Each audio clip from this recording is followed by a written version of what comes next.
Hello and good evening all, as this week is the Sebring Pistons and Props Classic 12-hour Historics Race and Airplane Extravaganza, which is definitely not its actual title. That, to me at least, counts as the close of the racing year, and I thought it might be fun to take a quick dash through the entry list and see what's what, who's who, etc., etc., etc. Full disclosure, I'm kind of freewheeling this video, and it may get a bit odd and or rambly. So thanks for your patience and for humoring me, as always. I'll intersperse additional photos of the cars that I'm talking about, if I have them, from past years, for additional context as appropriate, or where one isn't provided in the actual entry list. For those of you who are unaware, Historic Sports Car Racing, HSR, is now owned by IMSA, and they organize a number of historic racing events around the U.S. throughout the year, including their original event, the Mitty, at Road Atlanta in springtime, the Classic 24 Hours at Daytona, the Classic 6 Hours of the Glen at, you guessed it, Watkins Glen, 2 race weekends at Sebring, the Spring Fling in, again, you guessed it, the spring, and Pistons and Props at the end of the year, as well as a handful of other events around the country. Sebring Pistons and Props is the only event combining racing and a vintage air show, at least as far as I'm aware, and is woefully underattended for as delightful an event as it is. At the same time, I'm not necessarily saying everybody should show up and go to it, just because it's kind of nice having it be a little quiet. Anyway, the weather in Florida this time of year is wonderful. The paddock is even more open and accessible than one gets from an IMSA event or even from the Classic at Daytona, just based on attendance. And Sebring is a spectacular track for spectating and getting more photos. So I can keep bringing you, dear viewer, more 5-minute guides and hopefully expanded looks at some of the cars as the channel gains traction and I manage to get my life in order. Most of the HSR events have their headline race, in the case of the December Sebring event, the Classic 12-hour, a number of shorter sprint races, and a few hour-long races of various sponsorships. I think this year we have BRM Chronographs and Sasco sponsoring the Sebring events. The entry lists for all the races are published a few weeks beforehand and updated as entries come in, which makes for entertaining reading every few days to see what new cars are showing up. Unfortunately, it doesn't look like we'll have full live stream coverage like we got for Daytona this year, but maybe next year we'll be able to visit the bumps from the comfort of our living rooms around the world. With that, let's dive into the entries. I'll have the entry list webpage on the left and Wikipedia up on the right just to pull up quick photos as relevant or needed, and then I'll intersperse any additional photos that I have over top for your delectation, dear viewer. We'll start with the sprint races, as the sprints have the largest number of entries, with the gates open for contestants either yesterday or Monday, don't remember exactly off the top of my head, and spectators arriving starting today, including your intrepid narrator. I think it will stay at the 155 entrants that were listed on Monday evening when I wrote out this script, although I had a dream last night that there were another 15 that showed up at the very end of the, assuming entries aren't closed, it now being 9:45 on Tuesday. But anyway, each set of entries is put in a group for vehicles of largely comparable eras and performance, so as to provide some level of competitive balancing. We'll start with Group 2. The 2 cars we see up here are late entries that have not yet been assigned groups, so they will be moved into one of the subgroups here shortly. We start with Group 2, which, not sure what happened to Group 1, but in Group 2 we have a remarkable number of British automobiles, including 2 MGs, 3 if you count the nominally Austin Healey Sprite Mark I. I believe it's a Bug-Eye. That's definitely not an MG midget underneath. A Ginetta, a Morgan, a Lotus, and most unusually an Elva Courier, which might be the first entrant for another Oddity Week video series, just based on its obscurity. To my knowledge, Elva really only existed for 15 years or so in the UK, and never really made it in the same way that, certainly not that Lotus did, but even Ginetta or TVR, as a fairly small volume but niche sports car manufacturer. The Corvette on the top of the list, Mr. Bill Treffert's Vette, sounds damn spectacular, I might add, having seen it a few times before. And then you do get some of the more interesting, and by interesting I mean incongruous, entries in the group, like this 1994 Honda Prelude, that, if memory serves, is just someone's old road car converted for track use, rather than being built as an out-and-out racer like a lot of the cars that we get here are. Still, I mean, the Prelude was a great little car in its time, and it's wonderful that people are showing up and participating, so we're glad to have them. I don't know, incidentally, what a lot of these subclasses mean, especially for the smaller sprint groups, but they're there for anybody who wants to explain what they mean in the comments below. This MG midget at the bottom of the table, which I'll be putting a picture up of here at the moment, is also a delightful little car, and the driver a genuinely pleasant chap to boot. Having a nice conversation with him at Daytona when we were there. Group 3 is more robust, going from 13 entries all the way up to 31.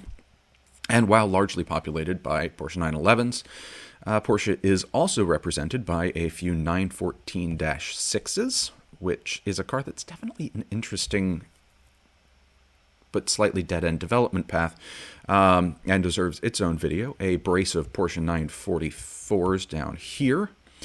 The only transaxle Porsches in attendance. Sadly, there are no 928s. And the non-Porsche crowd is actually pretty diverse. I'm most looking forward to seeing these Ford Escorts.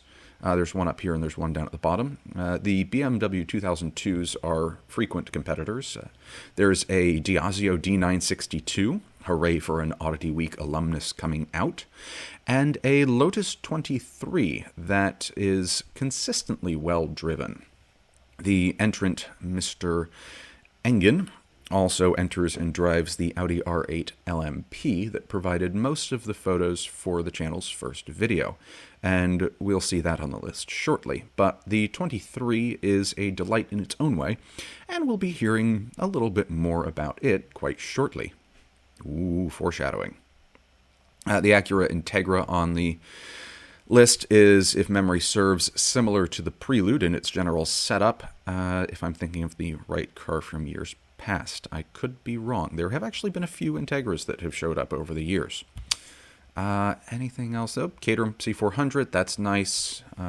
There's a couple others of those later in the entry list. I think this BMW, it's a 330, so again, nice wrap job, or maybe even a tape job. It looks good.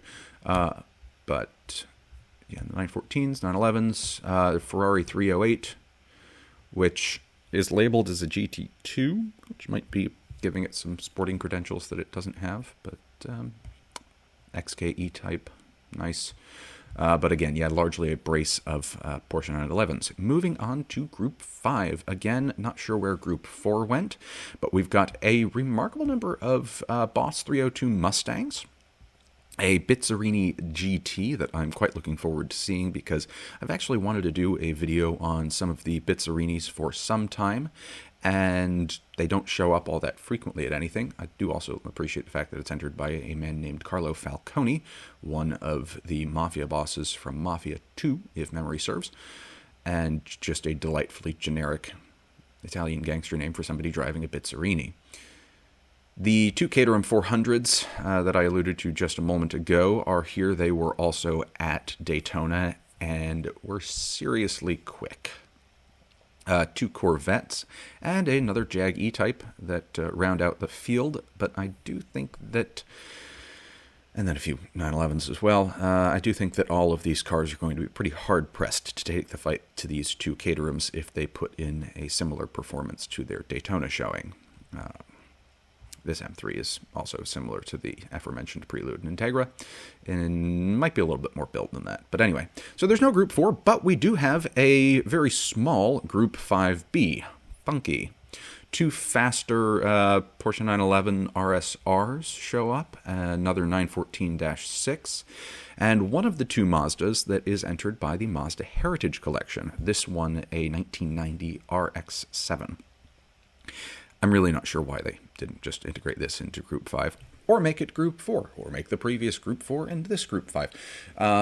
But there we are. They'll be on track at the same time, if I remember correctly from the schedule, so anyway. Group 6 brings us into the modern day, with only one non-21st century vehicle, that being the other Mazda Heritage Collection car, the 767B. Precursor to the better-known 787 that took home Japan's first Le Mans victory, Japan's Le Mans, it is powered by the same four-rotor 13J Wankel engine and sounds just as exquisite. I actually think, and it may be heresy for me to say this, that it looks better than the 787B, slightly. We'll wait for Wikipedia to load here for a moment. That's disappointing. Anyway, I think it's slightly... No, not the Dreamliner. Okay. I think it's actually slightly better looking than the 787B, just based on the slightly lower profile front nose. It gives it a little bit more of a stabby insectoid look, but that's my personal opinion. It's got the same renowned/charged livery on it, so it's, to me, pretty much just as exciting to see on track from an experience perspective, even if the provenance is slightly less impressive. We've got a few LMP3s, again, frequent competitors at HSR events, and actually getting a full race series next year attached to HSR after they were removed from the main IMSA WeatherTech Championship. A couple of Elan DP02s, this one wearing a Mazda power badge, which I'm sure is accurate. I think the other one was Mazda powered as well. I will fully confess to not having a huge amount of knowledge about these DP02s, but they're frequently well driven on track. The last Corvette prototype, DP prototype, is holding up its end with two entries. This Whelen liveried number 33 car, actually it's wearing 331 this time, which I'll touch on in a moment, and I believe this 09 is either the Spirit of Daytona or Visit Florida car entered. I'll be splashing a picture up so you guys will actually know while I ramble along. But it's shown up at a few events in the past years as well. So I'd love to see that on side again. It is worth noting, as I just alluded to, that with as many cars entered in the races as there are, the sprint races, again, 155 entries. I think Classic 12 Hours has 76 or so. Many of these cars end up having to wear temporary numbers that either integrate the numbers on their body panels. For instance, this Whelen car showing 33 is entered with 331, so they'll just have taped probably a white duct-taped 1 on the sides as needed to give it the appropriate number. Best example I have of this is actually from the R8 LMP that I also previously mentioned, and also appears in this sprint group. In my first year attending Sebring Historics, the R8 was actually wearing number 12 rather than number 2, and I'll be splashing a picture up here in a moment, or at this moment, to show what that looked like. They, again, just took some red tape and kind of made a 1 in front of the 2 to cover that. This is Mr. Engin's other vehicle, and to my understanding, which could admittedly be wrong, it's not actually an R8 that ever raced in its era, but is instead one that was built as either or both a display and development chassis, and then sold after the R8 was retired for use in just such events. We've also got an Orica FLM09.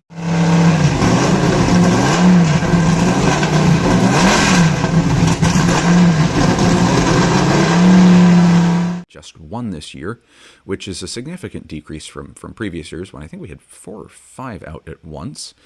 An early Daytona prototype to keep things funky, and perhaps best of all, although the R8 always has my heart, two Cadillac Dallara DPIs, the X-Chip Ganassi number 02 car I mentioned in a previous video and that we saw at Daytona, and one wearing a number 07, which I can't think of precisely which one that would be off the top of my head, so perhaps this is an instance of one getting an entirely different number.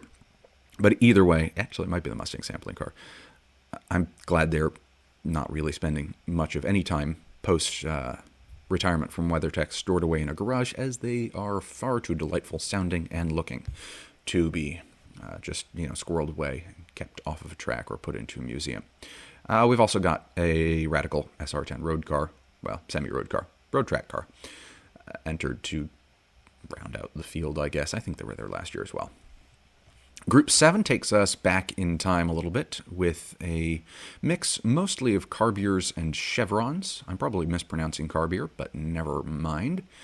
Lola thrown in there as well for good measure, although a much later one than the classic T70s.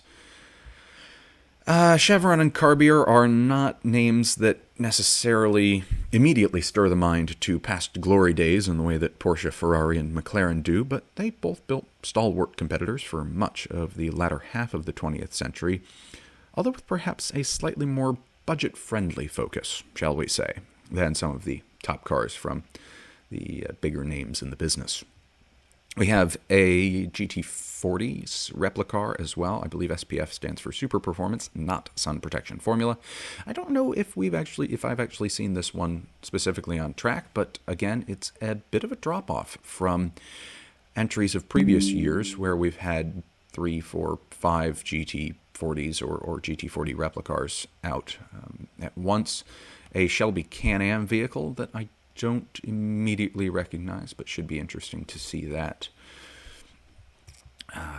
going round. And 2 of these little C&R Lightning Crowns, which are little, as we can see, semi-open wheel sprint car things that are a bit odd looking, but deceptively quick for their size. I say semi-open wheel because, again, they've kind of got them faired in, but not entirely, and in instances of things going particularly pear-shaped, you could still get some of the open wheel, one wheel on top of another, and then everything goes really pear-shaped. Anyway, Group 8 is a whole bunch of stock cars, 18 of them this year, which I think may be our largest field in the past few years. And they also sound delightful and usually comport themselves with much greater dignity than one might expect from a vehicle that is predominantly designed for oval tracks. There's even a couple of stock trucks. I'm not sure what the correct term is, but we'll call them stock trucks. During the first lap of any of the Group 8 races, do try and be standing on top of either the Corvette drive-over bridge that heads to the infield as they go underneath it, or on the start-finish straight, as it is a magnificent feeling of many, many decibels rattling through your rib cage. I'll splice in a video here of from either last year or 2 years ago of standing just on the Corvette bridge and having that precise feeling.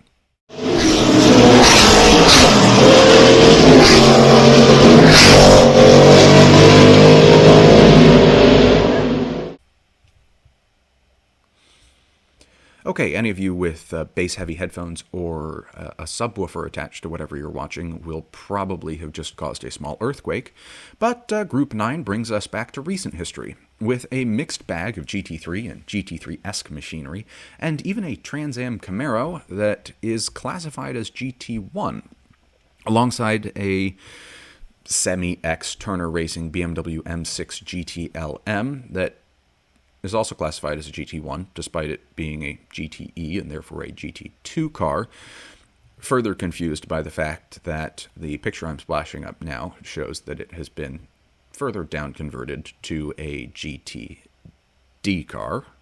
So, identity theft is not a joke, Jim. I guess. Anyway, they nevertheless put on a consistently strong showing, as the drivers and support staff are all Turner or ex-Turner personnel, including last year Vin Barletta, who's, again, the entrant, and Robbie Foley as drivers. So, yeah, always a strong contender, although I do believe Group 9 races at the same time as the prototypes, so never in contention for the overall win of the race, but they split everything up into classes for a reason. We've got an increase in the number of Ferraris this year. There are 2 458 Challenge cars, as well as a 458 GT3, and there is also that 308 back a few groups ago. Usual bevy of 911s, both GT3s, Cups, GT3 Cups, GT3Rs, etc., and it's also nice to see the 2 R8 GT3s that were at Daytona coming back for another outing. At least one of them was also out last year. I don't remember which one. It was wearing number 80 last year, so it might be this one, because this one's got number 7.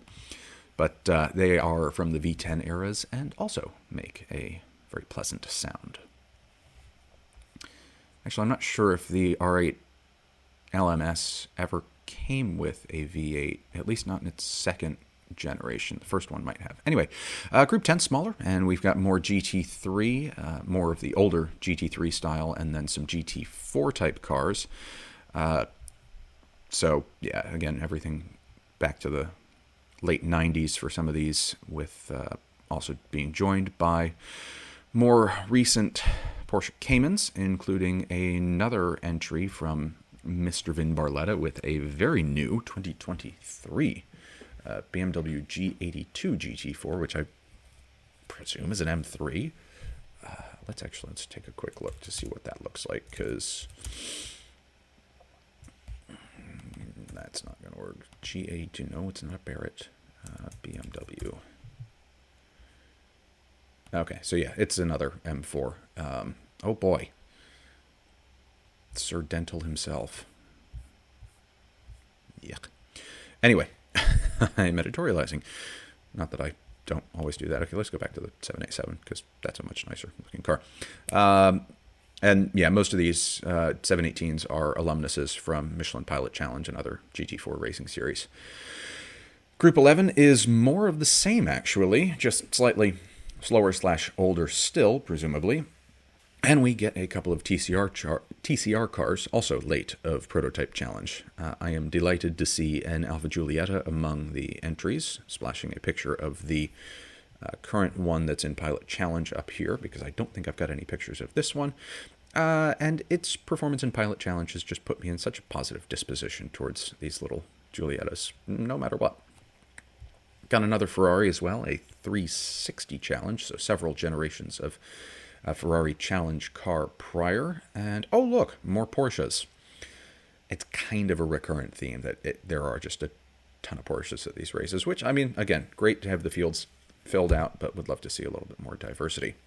But this is also the last of the full sprint groups. So what I'm going to do now is just touch on a few of the highlights that aren't entered in the sprint races, but are exciting or otherwise interesting vehicles to be able to see out on track, going around in their way in this day and age. And we'll start from Group A and B of the Classic 12 hours, because pretty much everything that is in the Classic 12 or the sprint races is entered elsewhere. We've got a few more Corvettes and Camaros than we're used to seeing. This one I think was definitely I'm almost certain was at Daytona. It actually looks like this picture's from Daytona. As well as a Lola T165 Can-Am car, pulling up a picture of it here from the old Wikipedia, because I do not have any photos of it in person. Oh, good. Wikipedia doesn't either. It's an open-top successor to the T70. Actually, it came in a coupe version as well, but I'm assuming the T165 is the closed-top version. Could be mixing them up. But we don't have any T70s in the entrance this year, which is quite sad. In previous years, we've had up to 3 or 4 on track at once, split between the coupes and roadsters, and it's a genuine shame that we will not be able to welcome them back again this year. More 911s and 914s. Whee!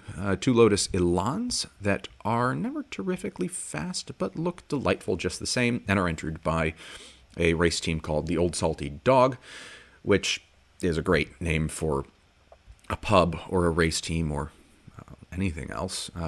We've got one of those aforementioned very, very fast caterums, and two Todge.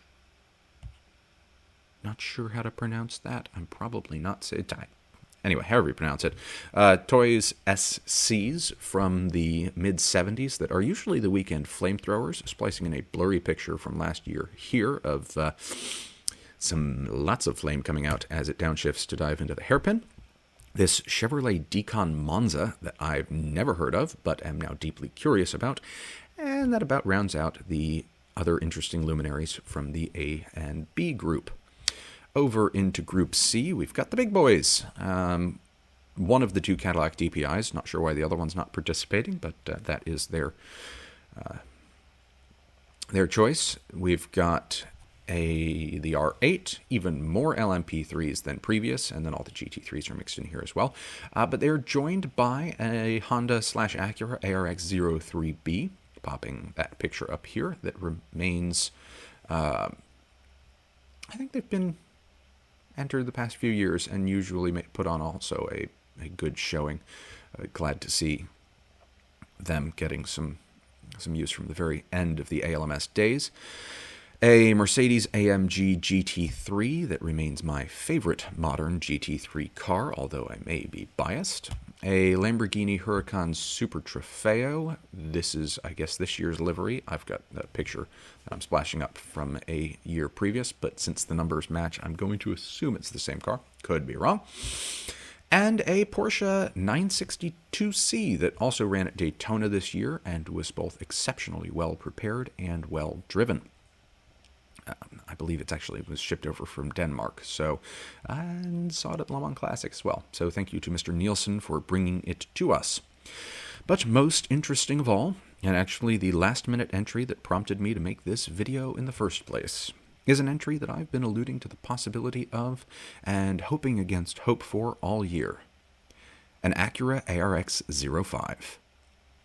Likely the one that failed to meet reserve on Bring a Trailer late last year, entered by a Mr. Stuart Wiltshire of Old England land, and I believe running with the sport of Aero Motorsports, they of the LMP2 effort in the IMSA WeatherTech Sports Car Championship, and I also believe the folks that are running the ARX-03.